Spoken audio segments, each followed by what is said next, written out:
welcome to Hashimoto's Unfiltered, real talk, real solutions. The podcast where we cut through the noise and get straight to the heart of living with Hashimoto's. My name is Dr. Ray Benedetto, your host, and I'm here to share my expertise, personal insights, and from time to time, conversations with incredible guests to help you take control of your health. Together, we'll explore actionable items, debunk myths, and navigate the complexities of your thyroid health. So whether you're newly diagnosed or a seasoned warrior, this is your space for unfiltered truth and real hope.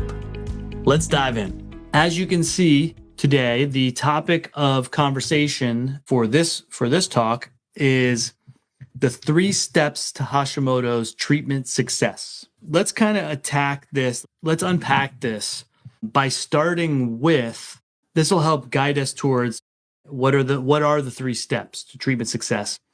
Is we're going to start with what are the 3 steps that lead to an autoimmune thyroid condition, Hashimoto's, Graves' disease. Really, these can apply to any autoimmune condition, broadly speaking, but we're going to talk specifically today, obviously, about autoimmune thyroid stuff. That's what we do here. And that's where we specialize here. It's my specialty. So we're going to talk about the 3 steps that lead to developing an autoimmune thyroid condition. And then that will then lead us to the 3 steps to treatment of an autoimmune thyroid condition. And that'll make sense in a minute if you don't quite grasp it yet. So what are the 3 steps that lead to, or the dominoes, that's the term I use, or the analogy I use, what are the dominoes that fall?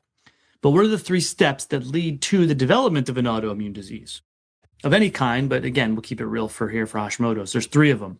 Number 1 is one that we cannot change, right? If you're listening, by the way, not a bad idea to take out a pen and paper, write some of this down. A writer downer, as I call it. Write this one down, but feel free to take notes, please. Because I'm kind of just speaking today. I don't have any visuals or audios or anything like that. So, but if you want to take some notes, this would be a great time. And again, my patients who may be listening in on this, or you know the granular nitty gritty of all this. I'm going kind of 30,000 foot view today. But step number one, or domino number 1 is something that we can't change, and that's genetics, right? That's DNA. So you have to have the underlying genetic predisposition. Now, a lot of you are nodding your heads because you're like, oh my gosh, yeah, like this is super like prevalent in my family. Like everyone's got thyroid issues. Everyone's got autoimmune stuff is rampant. Maybe not all thyroid, but like all kinds of autoimmune issues. So you're going, yeah, totally get that one but not all of you, right? Some of you are like, I don't have anyone in my family with a thyroid problem. But the bottom line is you have to have that underlying genetic DNA predisposition. Now, you are also born with those genetics. You're conceived with those genetics, right? Sperm and egg, boom, here's your DNA, right? That's fate is forever sealed. So you're born with those genetics or the DNA, and we can't change them. But at the same time, we're not doomed to our DNA. We're not doomed to our genetics. There's a concept known as epigenetics, which many of you may have heard before, and that's the study of and the use of how our genes are expressed. So how our genes are turned on or turned off based on based on our environment and based on our lifestyle. So because you may be born, quote unquote, with the genetics for an autoimmune condition or an autoimmune thyroid condition, but you're not born with the condition, right? Nobody's born with Hashimoto's. But you might be born with the DNA for it, and someone might get it at 15, and someone might get it at 30, and someone might get it at 60. So but that foundation has to be there. And some people may never get it. Like some people may have the predisposition for it, and they never get Hashimoto's, right? So, but that foundation's got to be there. Now, something needs to turn those genetics on, right? Something needs to take that genetic light switch that's in the off position and switch it into the on position. And that usually takes place once there's a breakdown in the immune system, right? So the immune system breaks down, it goes haywire, activates those genetics, the autoimmune situation is on, right? It's game on. Now that breakdown, so we have to have immune dysfunction, right? Somewhere along the way. Now that breakdown in the immune system typically takes place in what are known as barrier systems. Like, so we have barriers, they're called barrier systems.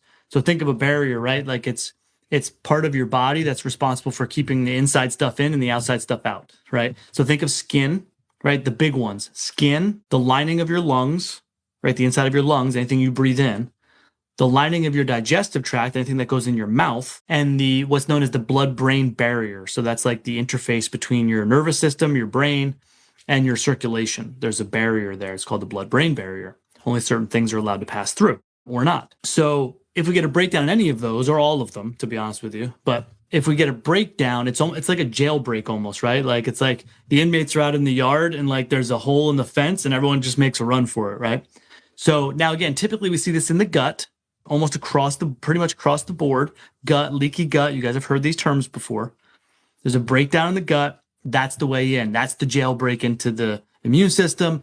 Now the immune system can go haywire, right? And start targeting us, right? Start targeting the person. That's the second domino. So underlying genetic predisposition, which we cannot change, but we can deal with. Immune system dysfunction, almost always leaky gut, but it could be other stuff, right? Other breakdowns in other barrier systems that trigger these immune responses. And then the third thing is kind of where everybody starts. And you'll see kind of, it is not a bad place to start, to be honest with you, are what we call triggers or root causes. I've been doing this a long time, so I still call them triggers because back in the day, that's what we called them. Now the buzzword nowadays is root cause medicine, right? Same thing. We're talking about the same thing. So triggers or root causes are typically then environmental factors that are agitating or aggravating. That's why I like calling them triggers. They're triggering the immune system to ramp up its attacks on the person. It's like poking the bear in the eye, right? Or like gasoline on the fire. So those things are like food sensitivities, chronic infections, right? Epstein-Barr, Lyme, cytomegalovirus, you name it. I've seen it all. Environmental toxins, right? People always look at heavy metals, but really any environmental toxins could be a problem.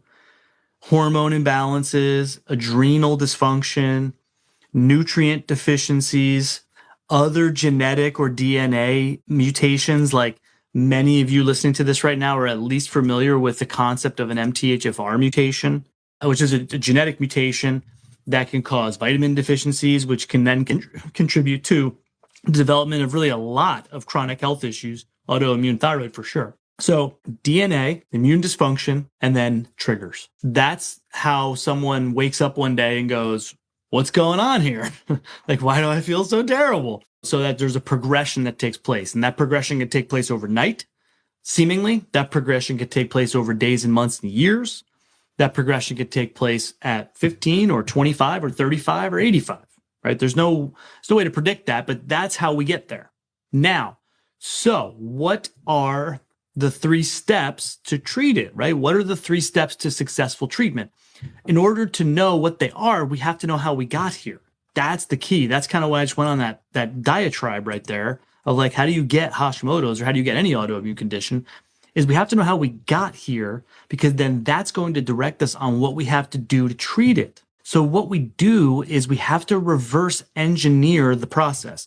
And now, as an aside, gang, in 10, 15 minutes today with this talk, you're going to get more of an education than you've ever gotten. Like, you've never heard anybody else say this, right? Like, you've never heard these words out of your doctor's mouth, and you never will.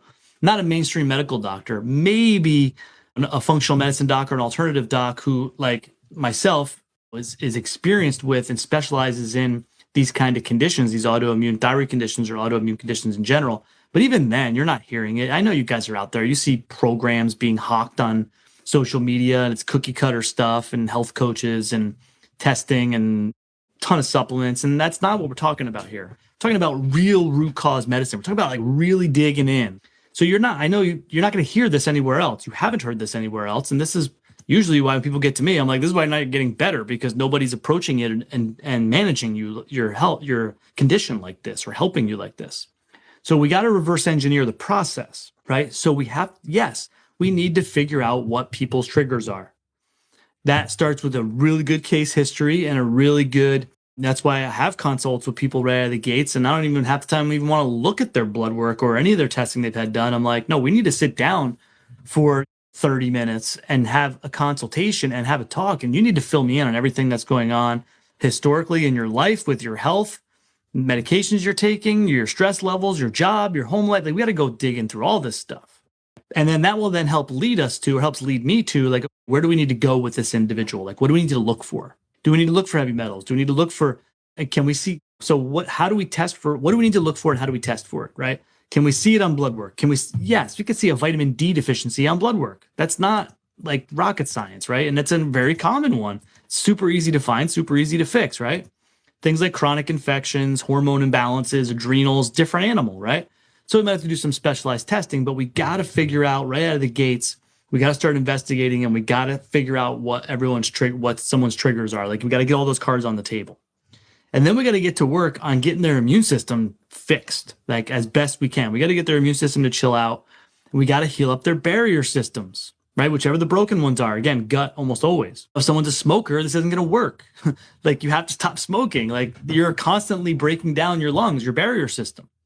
Again, if someone's eating this toxic standard American diet, like it's not going to work. You have inflammation, you're breaking down your blood-brain barrier, you're breaking down your gut. So we have to get to work on fixing these things. We got to get someone's immune system regulated. We got to reestablish their barrier systems. We got to fix their gut. We got to decrease inflammation. Like we got to do all these things, which is why I love, most of you have heard me bang this drum in my patients. You get it because you've been through it. I love the starting point being an AIP protocol or an autoimmune protocol. Now I have my version of it that I use. We do some dietary work. We do some nutritional work. Not enough time to go into it today. If you have questions, let me know. But I like to do some testing if need be, or what can we see on blood work, or what do we already know, things like that, to get all those trigger or root cause cards on the table. Even while we're doing that, let's get to work on an AIP protocol, right? Because we got to fix the immune system. We got to fix those barrier systems. We got to get someone's immune system chilling out. We got to get them their inflammation down. We got to do those things first anyway. And then lastly, let's dig into their DNA. So I run genetic testing on pretty much most of my patients, like DNA. I want to see their DNA profile. And because now we're digging down to the bottom of the hole, right? Now we can't get any deeper into somebody than their DNA. So yes, we can see genetics that might predispose somebody to an autoimmune thyroid condition. But really what I'm looking at is, do we have other genetic issues that may be underlying triggers or maybe underlying causes? Again, the most common one, like MTHFR, I use that as an example because it's a very common one. It's pretty much the most studied one. But do they have other genetic issues or DNA or mutations? Call them SNPs, or single nucleotide polymorphisms is the technical term for a mutation. So we call them SNPs. Do they have other SNPs that are contributing to issues that are causing the autoimmune condition, right? Like an MTHFR can cause all kinds of vitamin deficiencies, especially in the B vitamins. And we look at other genes. That MTHFR is an enzyme that's made by the gene that's used in something called the methylation pathway or a methylation cycle, which is a biochemical reaction in your body. And we need B vitamins for that. So it's super important to know the biochemistry to relate to the DNA. We don't run a DNA test and you have MTHFR and we give you this based on that. Like we have to look at someone's genetic mutations in the totality of their clinical presentation and their case and everything else that we're seeing, like testing and all that kind of stuff. But that's the final frontier in treatment, is digging into someone's DNA. Do we have other underlying mutations in there causing issues? I find stuff all the time. Usually what happens is we get treating with someone, let's test for some triggers, let's do an AIP protocol. We get 30, 60 days down the road. They're doing awesome. They're like 80% better. And it's like, this stuff's all doing awesome, but this still not. Okay, what did we find on testing? And, oh, hey, look, we found this big one, this big thing, that, for example, again, MTHFR mutation. Okay, we got to do this based on that. We got to supplement with this. We got to do whatever. And then that helps clear up kind of any residual symptoms and things that they're still suffering with, because that was contributing to their symptoms or the autoimmune condition, and it wasn't handled by an AIP protocol, right? So that's the method to the madness treatment-wise. This is how we get it. Genetic predisposition, in summary. Genetic predisposition.